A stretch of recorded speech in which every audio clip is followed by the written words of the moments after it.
are you? I'm excellent. And ladies and gentlemen, this is Grand Houses Community Radio coming to you from the Grand Houses residence on 125th Street and Amsterdam Avenue in the heart of Harlem, USA. The program that you're about to hear, The Communicators, does not reflect the views, attitudes, whims, deeds, or any other proclivities of the tenant or resident association of Grand Houses, nor that of the management of the Grand Houses complex. However, the program does reflect the research done by the participants in the program, live in living color and by phone interview. We have with us a repeat interview from last week, and that is Brother Akil. We're dealing with rap lyrics and what we should know but don't know, how we should look at them, listen to them as adults and as young people. Akil, a community activist in Philadelphia, USA, and we thank you very much for joining us this afternoon. So let's start from the top, as though we didn't interview you last week, in terms of your take on the lyrics. Are they conditioning our children? Are they whatever kind of influence might be there, positive or negative? Please give us your feedback. Well, I appreciate being on the show again. And one of my approaches is kind of consistent with the words of, or one of the ideas of the late Elijah Muhammad of the Nation of Islam, is to provide a clean glass instead of, even though we have to address the dirty glass, because a lot of our children, just like a lot of adults, they mistake the dirty glass for the clean glass, and they mistake the clean glass for the dirty glass. Okay. So a lot of people would make a critique when they hear me or people like me speak and say, well, why are you being so negative?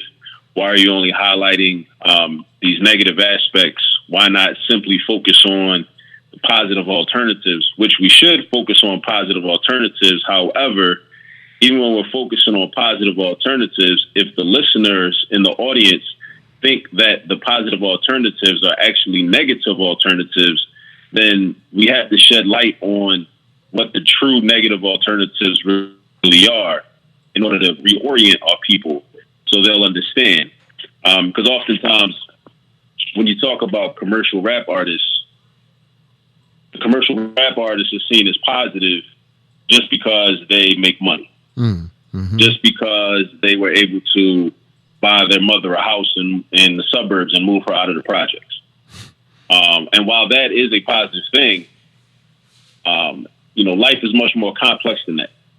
Life is much more complicated than that, because we also have to, dig into the details and say, okay, well, at what expense was he or she able to buy his or her mother a large house in the suburbs and move her out of the project? And then what is the status of the people that are still in the projects? Because oftentimes the message and the propaganda that is delivered by the commercial rapper is such that he or she will gain large amounts of income and be able to live comfortably at the expense of those that will not be able to live comfortably, and that will have to stay in that community. That will have to stay in that community and be subject to all the negative conditions within that community. Right. And this is often not addressed. This ties in nicely with the rugged individualism of Western monopoly capitalism, where it's all about me, and I'm just doing me. I'm doing for self, and y'all are on your own. Similar to how there are commercial artists that will tell stories, become very wealthy from telling stories, highlighting and glorifying a lot of the negative aspects in the Black community, but then they have since left, and their children don't have to experience that. Their close relatives don't have to experience that. And then a lot of people would also make the argument that, well, they're telling about what they know. Well, if as a school teacher, I've been a high school math teacher for 15 years. And if I have a responsibility to teach my students trigonometry, but I only know pre-algebra, and that's the limit of my expertise and the limit of my mathematical knowledge, then I'm going to do my students a disservice because I can't teach them trigonometry. Mm-hmm. So the idea that we have to think about, instead of just making excuses and, being apologists for these grown men and women that are promoting this propaganda that keeps us stagnant and does not help us to advance as a people, as a collective, they have to be challenged to learn something, open up their minds, to read some books, and if that's all they know, then that's unfortunate.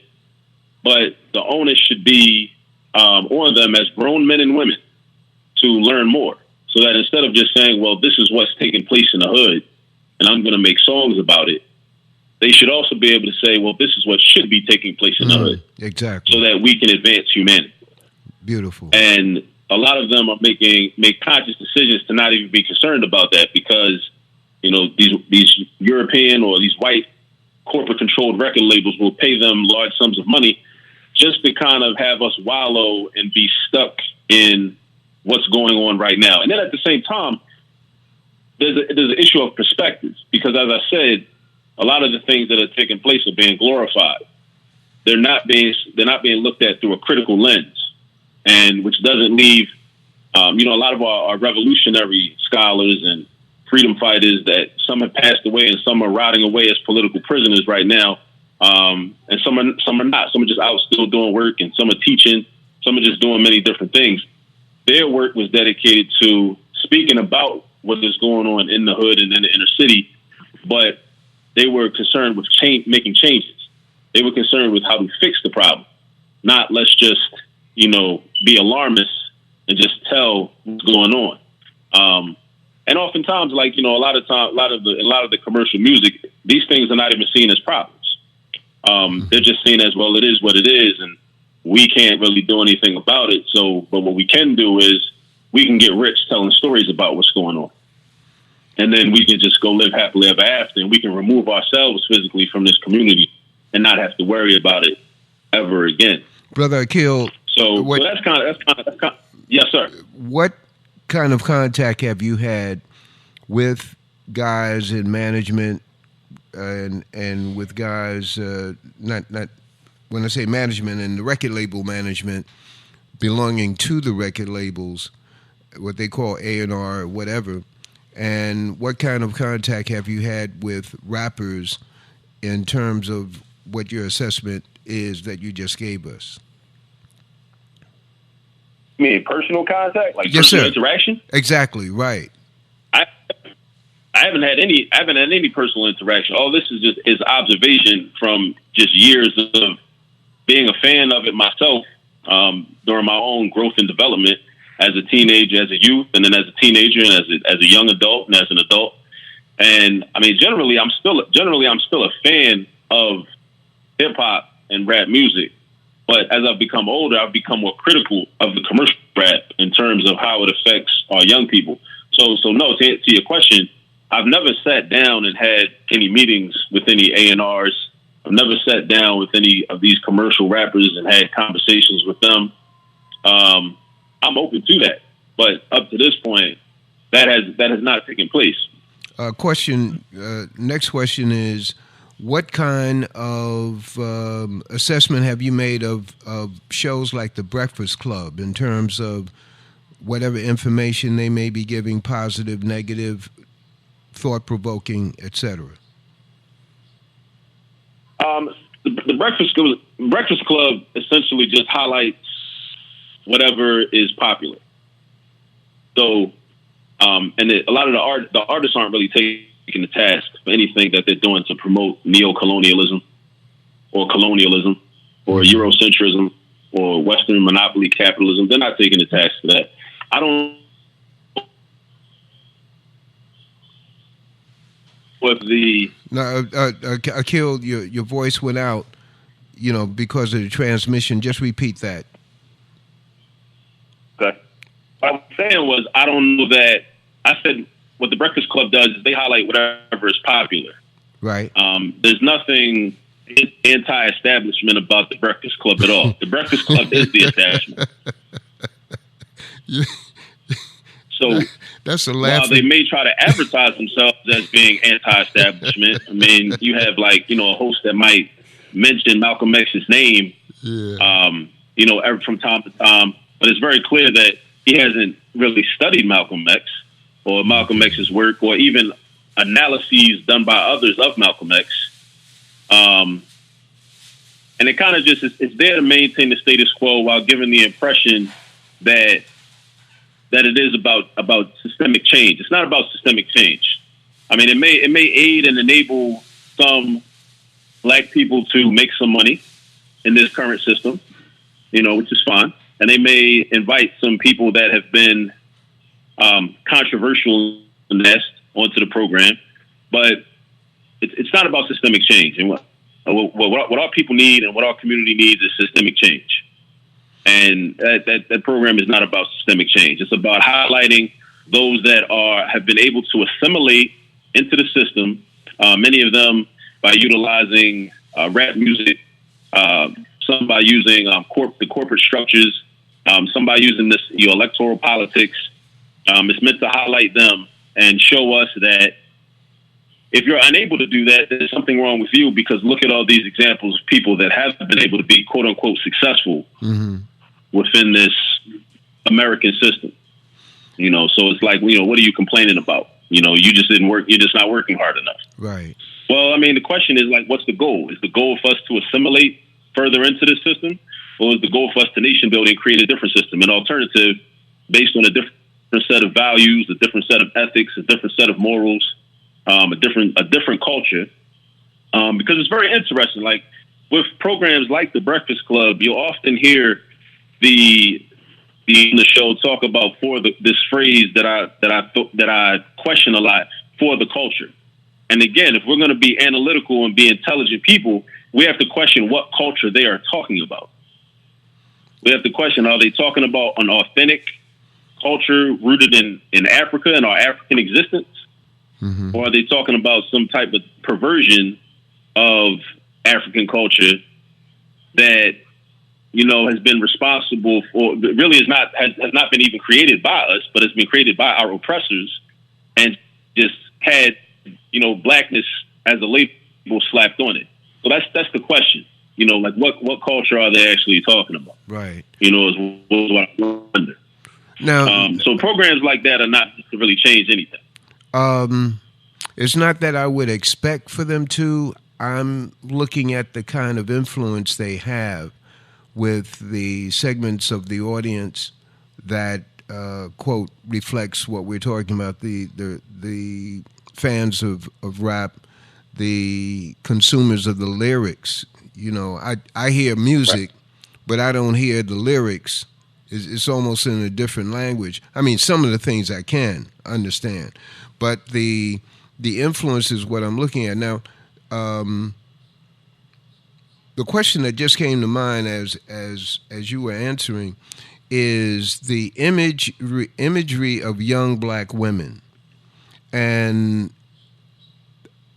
there is the influence of the rap lyrics on women projection. I'm talking about the projection of how the devaluation of women and the evaluation of the private parts, her breasts, her rear, etc. The question behind that is this: what have you found in terms of intelligent sounding black women, as opposed to, I'm talking about on radio, host of different shows. There are women who are hosts of different rap shows. I don't know whether you've had a chance to hear a lot of them, but I find that even on the morning shows geared to adults, the women almost have to sound dumb. I don't believe that they're dumb, but they have to sound dumb in order to be a part of the roster of people in the morning shows and in the later on in the rap shows that come on in the afternoon. What I'm bouncing that off of you. I mean, I think there's an unfortunate complementarity between the men and the women in terms of them being dumbed down when they're given a platform. I mean, and even in terms of those that do sound intelligent, those that are able to display their intellect and their analysis, I think even they're limited in terms of what type of content they can discuss, or what type of content they're allowed to discuss. But I think I would agree with your point. I would agree with your estimation that I think both the women and the men are essentially dumbed down in order to kind of dictate and promote this anti-intellectualism in the black community. And I think it's given, it's labeled as it's falsely, or I would say it's erroneously labeled as keeping it real. And the young people look up to that. The young people see that, because the same people that we hear on the radio shows and the radio programs in the mornings and the afternoons or the evenings are the same people that we see on social media that have millions of followers. The same people that we see on the internet, on YouTube, and on television programs as well. So they become the standard, and there's an oversaturation of this, and there has been for a while. So again, this ties back into what I was saying last week, is that this really creates more of a sense of urgency for us, for those of us that want to provide our people with something different. Provides a sense of urgency for us to create some type of competing content, and some alternatives for our people. Because as you mentioned, you don't expect them to change. I don't expect them to change at all. And I think actually, and there's one positive in this, in that, or at least one positive in that, as long as they expose themselves for what they are, then it maintains a lane or an opportunity for those of us that are concerned with the true advancement of African people globally and within this nation as well, to provide something different. And it'll be very easily recognizable when the people hear something different and they see something different. And they're like, oh, okay, y'all aren't talking about, okay, over here on this podcast or over here on this YouTube show, y'all aren't talking about what the Breakfast Club is talking about. Or y'all aren't talking about what the Shade Room is talking about. Or y'all aren't talking about what these other major outlets that get a lot of publicity, what they're talking about. So what I say is, it actually in a way is helpful to us, because we see the differences are very readily recognizable. And then what happens is, the people can choose and decide what it is they want to listen to and what they want to give their time to. And give their attention to. And, they can do that. But, so if they say, well, yeah, I realize now, because we hear these black women over here, being very intellectual, and being very incisive, and being very critical and providing critical scrutiny to some things that are going on in our community. Exactly. And on that morning show, we don't hear that. So now we're like, okay, we're not listening to that morning show no more, because we want to hear these intelligent black women over here. Or we want to hear these intelligent black men over here. We want to hear what they're saying. Or, we want to hear these black men and these black women that sound like they're actually trying to advance black culture and African culture. We want to hear them. And that's the work that we have to do, to provide these alternatives for our people. Brother Akil, and our youth will see that. I'm sorry, Brother Akil, this part, we're talking about here, and we're winding down on this interview.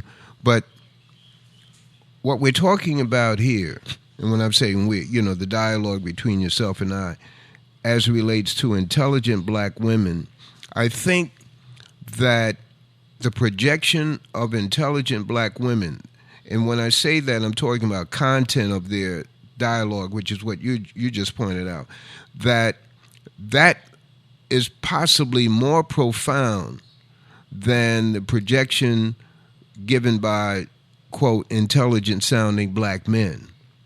I think it will have a greater impact when we hear black women, whether they're young or mature, talking to the issues and talking in an intelligent way, as opposed to what I think what I read in the Post, what I read in the Tribune, etc. But my research says this, my reading says that. Your response? Right. I mean, well, what is it? Is it Osajifo, Kwame Nkrumah, that said, I might be misquote or paraphrasing his quote, but one of his many famous quotes was, "A nation can never rise any higher than its women." Right. Right. And I think that's very true. You know, I mean, the women are the first teachers. Mm-hmm. They're carrying the children, you know, through the gestation period for 10 months, 40 weeks. Mm-hmm. So, you know, and the babies in utero are being educated, you know, from them by what they're exposed to in their environment. That's right. And I think that what happens is in the corporate controlled mainstream media,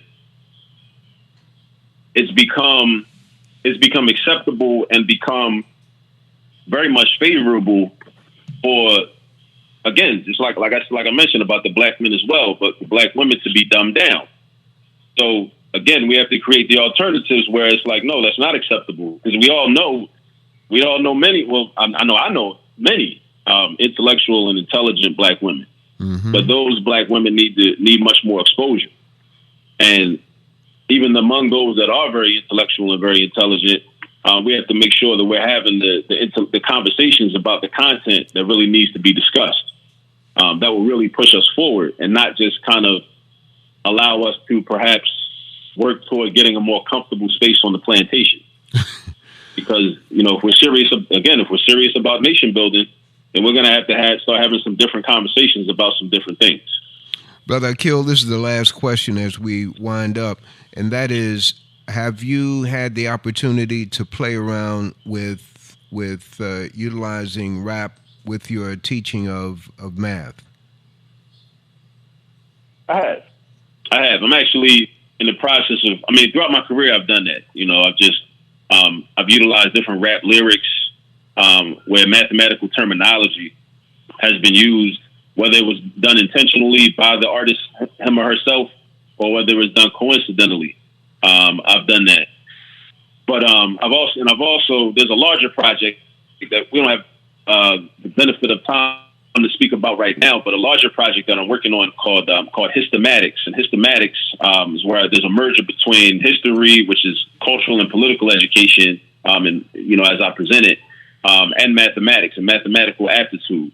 And one of it's broken down into 5 elements. And one of the elements is, you know, relevant word problems and relevant practical applications that are culturally relevant for our youth. And oftentimes within those word problems or those practical applications, I use the rap lyrics to kind of highlight, okay, these are things that are discussed about our communities, and, you know, or I may take just where there's some type of quantitative information within a rap song, and I'll use that as a math problem for my students to interrogate and try to, you know, work through. I often do that. And then also it opens up the door to have again, a political and cultural conversation about, okay, we've dealt with the numbers in this lyric, so now let's deal with the politics of this lyric. Let's deal with the political science. Let's deal with the cultural aspects, the economic aspects of this lyric. Let's deal with that. And then let's have that conversation. You know, before we move on to our next topic, we'll move on to our instruction for today, or before we move on to our independent classwork assignment. So and so on and so forth. So what is this? What is this called? Hystematic? Give me that again. Hystematics. So it's a merger of history and mathematics. Hystematics. And you've been using this. I've been using it for years, but it's only recently as this summer. I presented at a conference in Missouri. It's the Teaching Black History Conference. Wow. And I presented it, and I finally took the opportunity to kind of package it and formalize and kind of codify it.